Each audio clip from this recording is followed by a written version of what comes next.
दोस्तों नमस्कार, ये है मार्गदर्शन फॉर सिविल सर्विसेज। मैं अनुराग चौधरी। दोस्तों आज की वीडियो में आप पढ़ेंगे राजनीति विज्ञान और समाजशास्त्र का महत्वपूर्ण टॉपिक धर्मनिरपेक्षता। इसमें आप पढ़ेंगे धर्मनिरपेक्षता क्या है, भारत में धर्मनिरपेक्षता संबंधी संवैधानिक प्रावधान कौन से हैं, धर्मनिरपेक्षता का महत्व क्या है, साथ ही धर्मनिरपेक्षता के सकारात्मक और नकारात्मक पहलू तथा धर्मनिरपेक्षता का पाश्चात्य और भारतीय मॉडल क्या है, दोनों में प्रमुख अंतर कौन से हैं। साथ ही अंत में हम धर्मनिरपेक्षता से संबंधित महत्वपूर्ण प्रश्नों को भी कवर करेंगे जो आपके आगामी परीक्षाओं के लिए बेहद महत्वपूर्ण हैं। तो आइए शुरू करते हैं आज का वीडियो। सबसे पहले एक सामान्य धारणा के रूप में या सामान्य रूप में धर्मनिरपेक्षता या सेकुलरिज्म को समझ लेते हैं।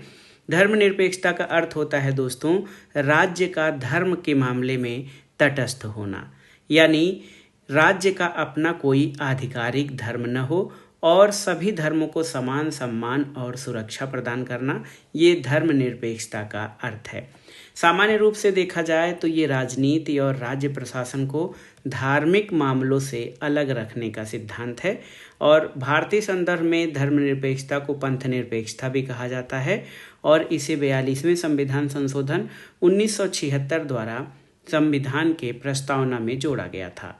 भारतीय संविधान के मौलिक अधिकारों में पहले ही धार्मिक स्वतंत्रता का अधिकार दिया गया है और राज्य धर्म के आधार पर किसी नागरिक के साथ भेदभाव नहीं करता है।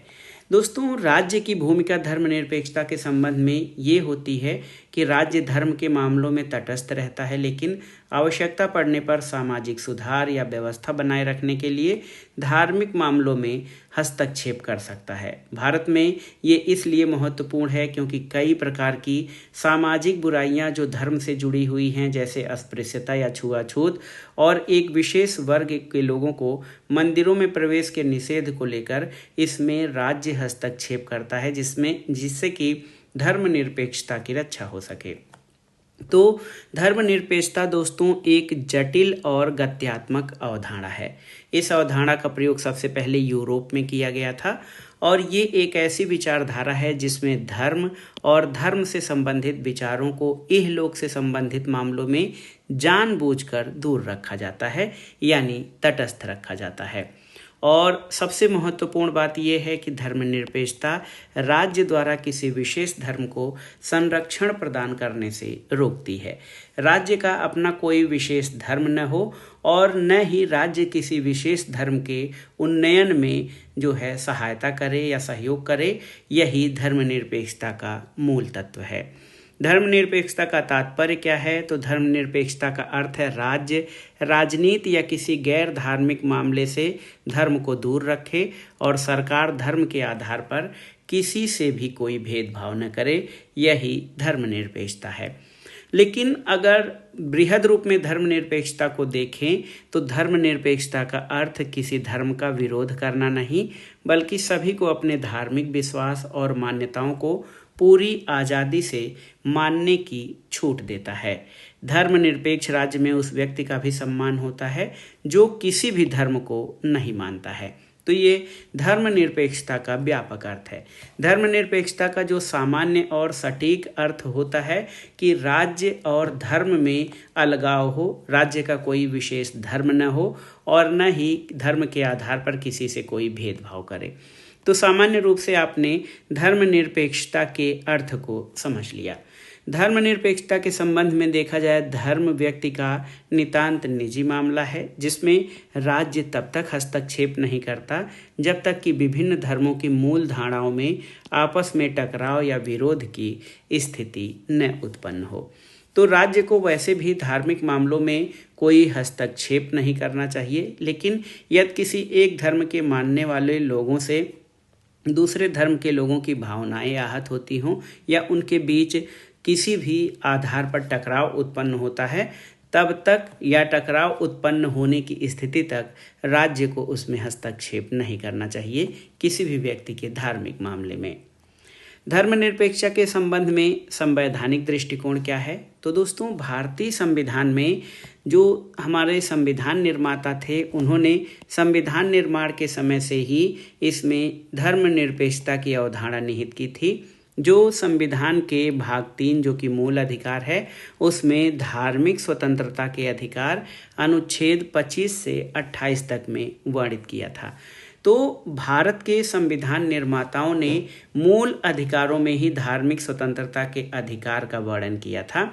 जैसे भारतीय संविधान का अनुच्छेद 25 सभी नागरिकों को अंतःकरण और धर्म को अबाध रूप से मानने, आचरण करने और प्रचार करने की स्वतंत्रता का मूल अधिकार देता है। इसी तरह अनुच्छेद 26 धार्मिक संप्रदाय या उनके किसी वर्ग को अपने धार्मिक मामलों का प्रबंधन करने की स्वतंत्रता देता है।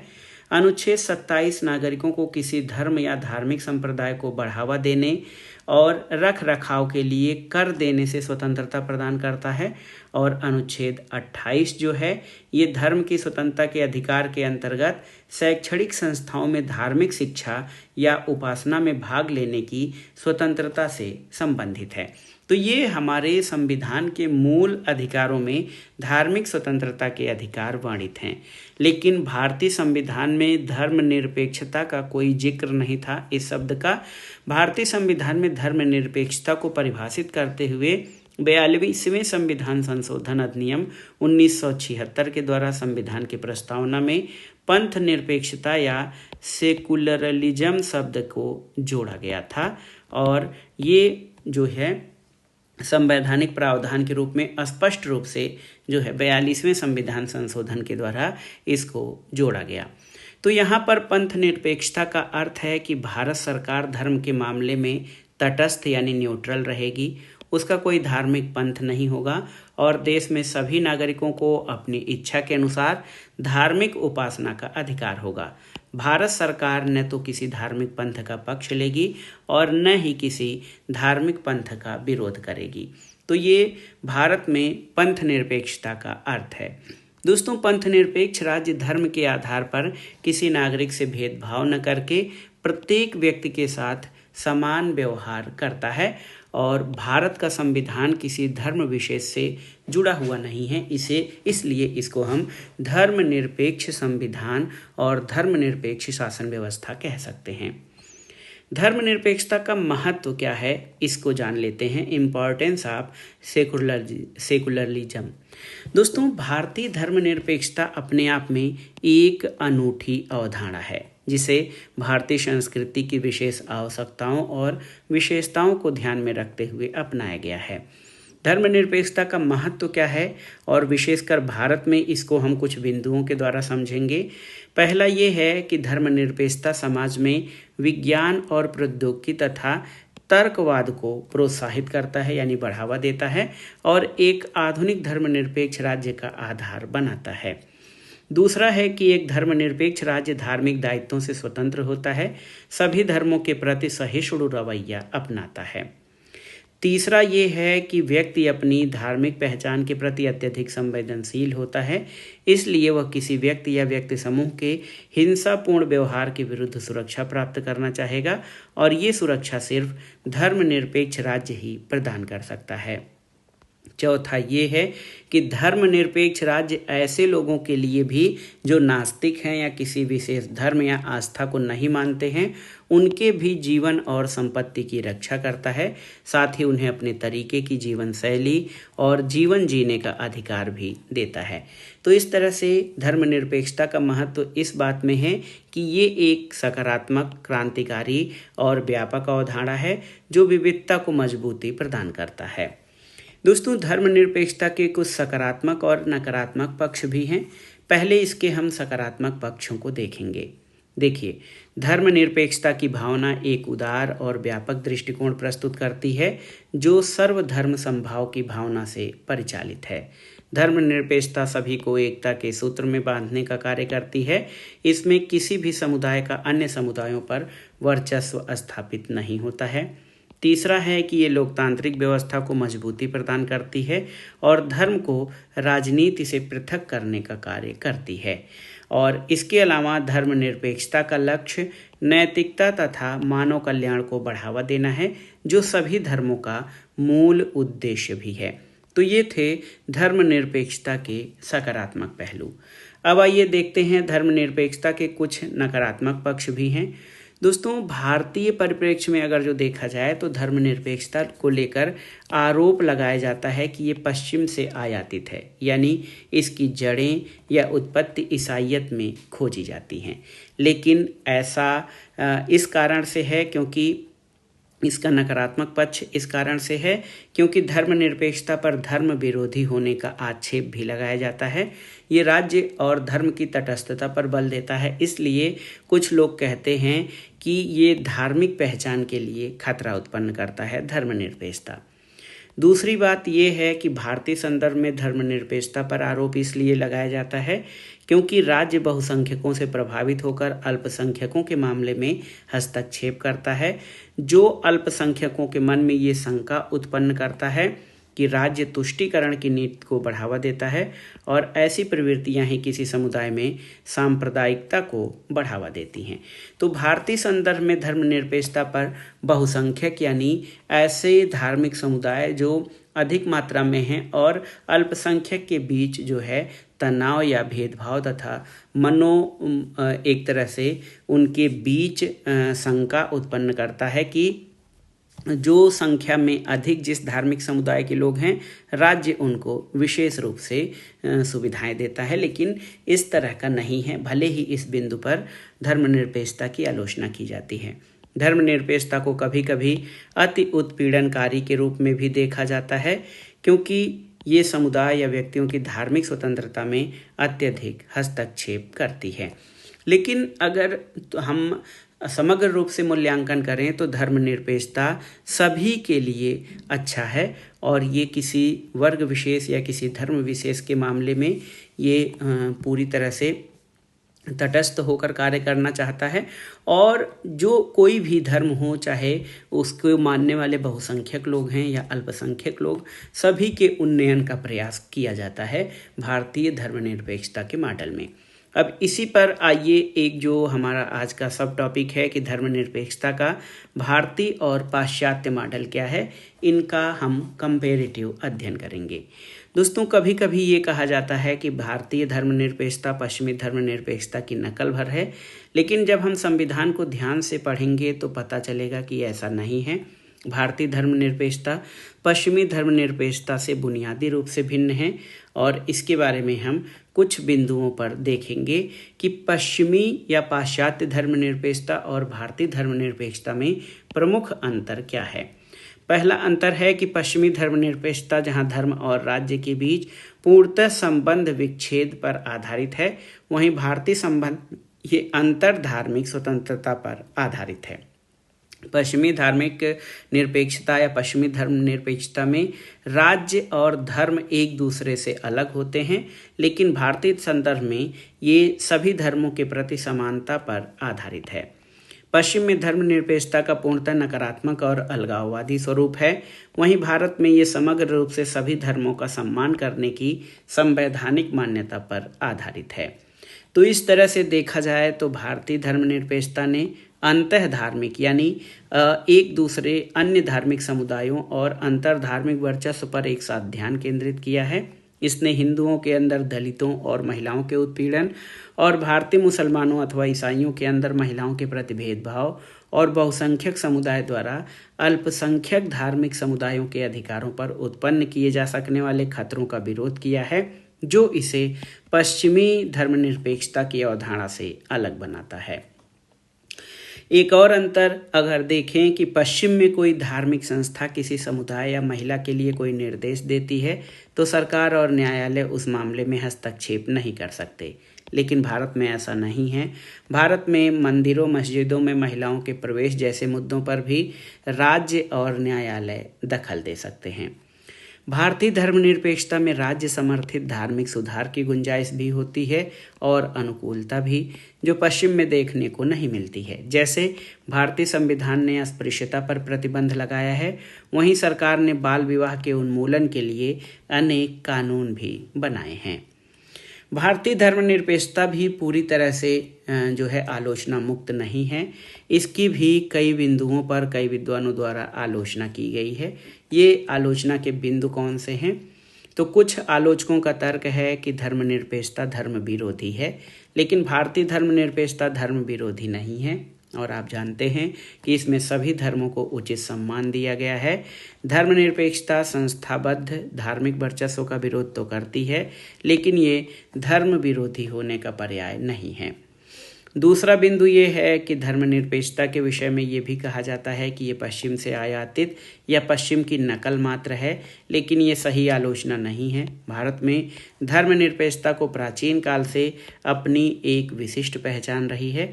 ये कहीं से आयातित नहीं, बल्कि भारतीय संविधान व्यवस्था, समाज और परिस्थितियों के अनुसार ये भारत के लिए मौलिक धारणा है।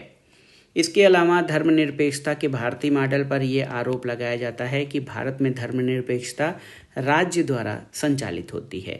माइनॉरिटीज यानी अल्पसंख्यकों को शिकायत है कि राज्य को धर्म के मामलों में हस्तक्षेप नहीं करना चाहिए। 3 तलाक के मसले पर मुस्लिम पर्सनल लॉ बोर्ड का ये कहना था कि सामाजिक सुधारों के नाम पर राज्य द्वारा निजी कानूनों में दखल दिया जा रहा है। वहीं जैन धर्मावलंबी अपनी संथारा प्रथा का बचाव उसके हजारों सालों से चले आने के आधार पर कर रहे हैं।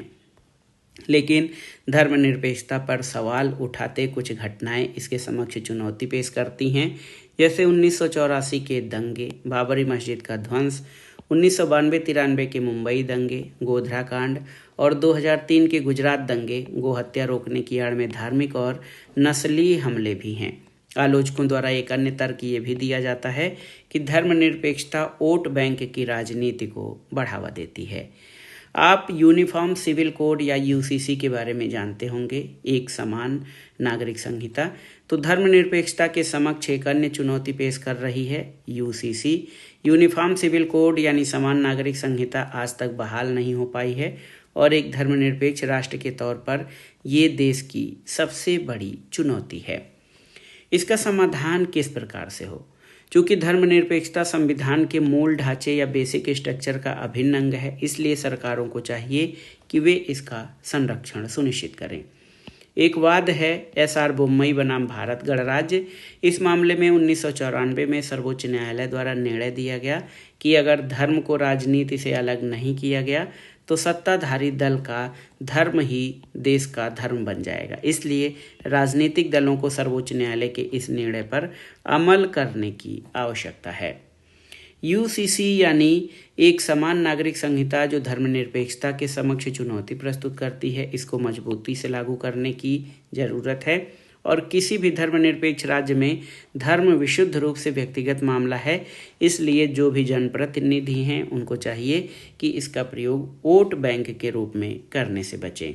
इसके अलावा आगे सरकार को ये चाहिए कि वो इसका संरक्षण सुनिश्चित करे। चूँकि धर्मनिरपेक्षता को न्यायालय द्वारा संविधान के मूल ढांचे का हिस्सा मान लिया गया है। धर्मनिरपेक्षता के संवैधानिक जनादेश का पालन सुनिश्चित करने के लिए एक आयोग का गठन भी किया जाना चाहिए। जनप्रतिनिधियों को ध्यान में रखना चाहिए कि एक धर्मनिरपेक्ष राज्य में धर्म विशुद्ध रूप से व्यक्तिगत और निजी मामला है, इसलिए वोट बैंक के लिए राजनीतिक मुद्दा नहीं बनाया जाना चाहिए। साथ ही ऐसे समय राजनीति को धर्म से अलग करके देखा जाना चाहिए। धर्मनिरपेक्षता भारतीय राजनीति और समाजशास्त्र का बहुत ही महत्वपूर्ण विषय है। अब आइए इससे संबंधित इम्पोर्टेंट प्रश्न और उनके उत्तर को देख लेते हैं। पहला प्रश्न है धर्मनिरपेक्षता का अर्थ क्या है? तो उत्तर है धर्मनिरपेक्षता का अर्थ है कि राज्य का अपना कोई आधिकारिक धर्म नहीं होगा। राज्य का अपना कोई आधिकारिक धर्म नहीं होगा और वो सभी धर्मों के साथ समान व्यवहार करेगा। यही धर्मनिरपेक्षता है। दूसरा प्रश्न है कि भारतीय संविधान में धर्मनिरपेक्ष शब्द कब जोड़ा गया? तो ये शब्द 42वें संविधान संशोधन अधिनियम 1976 के द्वारा प्रस्तावना में जोड़ा गया है। धर्मनिरपेक्षता के 2 मुख्य मॉडल कौन से हैं?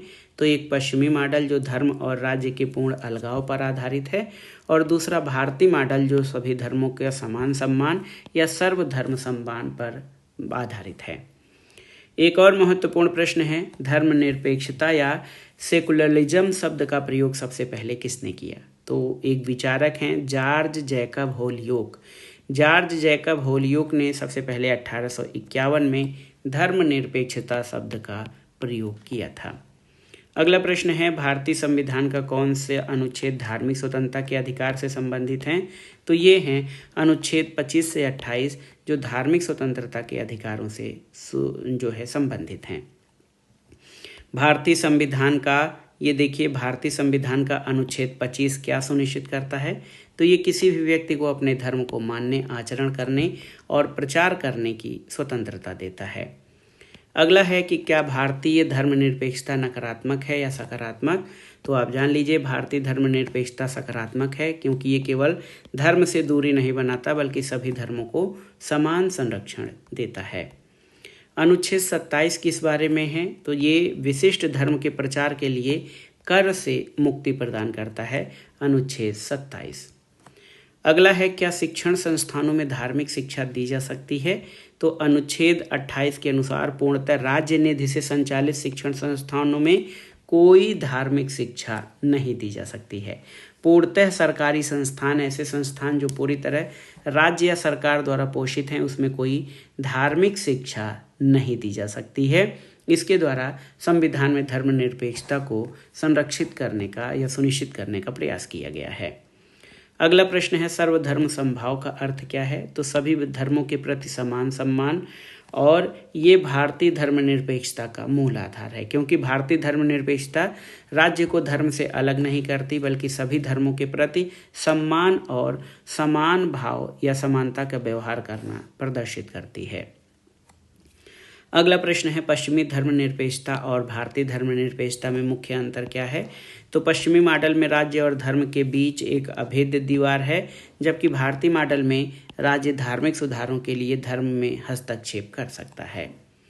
अगला प्रश्न है धर्मनिरपेक्षता की आवश्यकता क्यों है? तो धार्मिक संघर्षों को रोकने, अल्पसंख्यकों के अधिकारों की रक्षा करने और लोकतंत्र को मजबूत करने के लिए धर्मनिरपेक्षता की आवश्यकता है। अगला प्रश्न है किस मामले में सुप्रीम कोर्ट ने धर्मनिरपेक्षता को संविधान का मूल ढांचा घोषित किया? तो ये है या सार्वभौमई बनाम भारत संघ 1994 मामले में सुप्रीम कोर्ट ने धर्मनिरपेक्षता को संविधान का बेसिक स्ट्रक्चर घोषित किया है। अगला प्रश्न है क्या प्रस्तावना में धर्मनिरपेक्ष शब्द होने से पहले भारत एक धर्मनिरपेक्ष देश था? तो बिल्कुल था, क्योंकि भारतीय संविधान के भाग 3 में मूल अधिकारों के अंतर्गत अनुच्छेद 25 से 28 में धर्मनिरपेक्षता के प्रावधान या धार्मिक स्वतंत्रता के प्रावधान संविधान लागू होने से पहले ही मौजूद थे। अगला प्रश्न है समान नागरिक संहिता या यूसीसी का धर्मनिरपेक्षता से क्या संबंध है? तो संविधान के अनुच्छेद 44 के तहत यूसीसी का उद्देश्य सभी नागरिकों के लिए एक समान कानून बनाना है जो धर्मनिरपेक्षता के विचार को बल देता है। अगला है तुष्टीकरण की राजनीति क्या है? तो जब राजनीतिक दल किसी विशिष्ट धार्मिक समूह को वोट बैंक के रूप में उपयोग करने के लिए विशेष लाभ देते हैं तो इसे धर्मनिरपेक्षता के विरुद्ध माना जाता है। अगला प्रश्न है सांप्रदायिकता क्या है? तो सांप्रदायिकता जब कोई व्यक्ति या समूह अपने धर्म को दूसरे धर्मों से श्रेष्ठ मानकर राजनीतिक लाभ के लिए अन्य धर्मों में घृणा फैलाता है, तो ये धर्मनिरपेक्षता के लिए सबसे बड़ी चुनौती है। अगला है अनुच्छेद 29 और 30 किससे संबंधित हैं, आपको बताना है। तो ये अल्पसंख्यकों के सांस्कृतिक और शैक्षिक अधिकारों की रक्षा करते हैं। भारतीय संविधान का आर्टिकल 29 कहता है कि सांस्कृतिक और शैक्षिक अधिकारों के अंतर्गत भारत के नागरिकों विशेषकर अल्पसंख्यकों को अपनी विशिष्ट भाषा, लिपि या संस्कृति को संरक्षित करने का मौलिक अधिकार है। यानी ये अपनी विशिष्ट भाषा, लिपि और संस्कृति को संरक्षित करने का मौलिक अधिकार देता है अनुच्छेद 29। और अनुच्छेद 30 धार्मिक और भाषाई अल्पसंख्यकों को अपनी पसंद के शैक्षणिक संस्थान स्थापित करने और उनका प्रशासन करने का मौलिक अधिकार देता है। अगला प्रश्न है क्या राज्य धार्मिक आधार पर भेदभाव कर सकता है? तो राज्य धार्मिक आधार पर भेदभाव नहीं कर सकता, क्योंकि अनुच्छेद 15 स्पष्ट रूप से धर्म, मूल, वंश, जाति, लिंग या जन्मस्थान के आधार पर भेदभाव को रोकता है। अगला प्रश्न है फ्रांस की धर्मनिरपेक्षता को क्या कहा गया है? तो इसको लाइसिटे कहा जाता है, जो सार्वजनिक जीवन से धार्मिक प्रतीकों को पूरी तरह मिटाने पर जोर देती है। अगला प्रश्न है भारतीय धर्मनिरपेक्षता में राज्य हस्तक्षेप कब कर सकता है? तो जब किसी धार्मिक प्रथा से मानवाधिकार या सार्वजनिक व्यवस्था जैसे छुआछूत, सती प्रथा, बाल विवाह का उल्लंघन होता है तो इस प्रकार के मामले में राज्य हस्तक्षेप कर सकता है। अगला प्रश्न है पंथ निरपेक्ष और धर्म निरपेक्ष में क्या अंतर है। तो हिंदी में पंथ निरपेक्ष अधिक सटीक शब्द है क्योंकि ये किसी विशेष पंथ या संप्रदाय के प्रति तटस्थता को दर्शाता है, जबकि धर्म का अर्थ भारत में कर्तव्य से भी लिया गया है। अगला प्रश्न है क्या भारत का कोई राजकीय धर्म है। तो बिल्कुल नहीं, भारत का कोई राजकीय धर्म नहीं है। इसी आधार पर भारत को धर्मनिरपेक्ष देश घोषित किया जाता है। धर्मनिरपेक्षता लोकतंत्र के लिए क्यों अनिवार्य है, क्योंकि ये व्यक्ति की गरिमा और वैचारिक स्वतंत्रता को सुनिश्चित करती है और एक तरह से ये किसी भी व्यक्ति को उसके धार्मिक मामलों को, धार्मिक मान्यताओं को मानने और पालन करने की पूरी स्वतंत्रता देता है। अगला प्रश्न और इस वीडियो का लास्ट क्वेश्चन है, भारतीय संविधान के किस भाग में धर्मनिरपेक्षता के तत्व पाए जाते हैं। तो प्रस्तावना में तो ये शब्द सीधे सीधे है, लेकिन मौलिक अधिकारों से संबंधित भाग 3 और राज्य के नीति निर्देशक तत्वों यानी भाग 4 में धर्मनिरपेक्षता के तत्व पाए जाते हैं। तो दोस्तों ये था आज का वीडियो, धर्मनिरपेक्षता और धर्मनिरपेक्षता का भारतीय मॉडल, साथ ही साथ यूरोपीय यानी पाश्चात्य मॉडल और भारतीय मॉडल में प्रमुख अंतर क्या हैं, आज की इस वीडियो में हमने देखा। ये आपकी सामान्य जानकारी के साथ राजनीति विज्ञान और समाजशास्त्र विषय को अध्ययन के रूप में आप्ट करने वाले विद्यार्थियों के लिए बेहद महत्वपूर्ण है। आप इसको अच्छे से तैयार कर लीजिएगा। ये वीडियो आपको कैसा लगा हमें कमेंट बॉक्स में ज़रूर बताइएगा। वीडियो को लाइक करें, शेयर करें और इस चैनल मार्गदर्शन फॉर सिविल सर्विसेज को सब्सक्राइब करें। वीडियो देखने के लिए धन्यवाद। नमस्कार।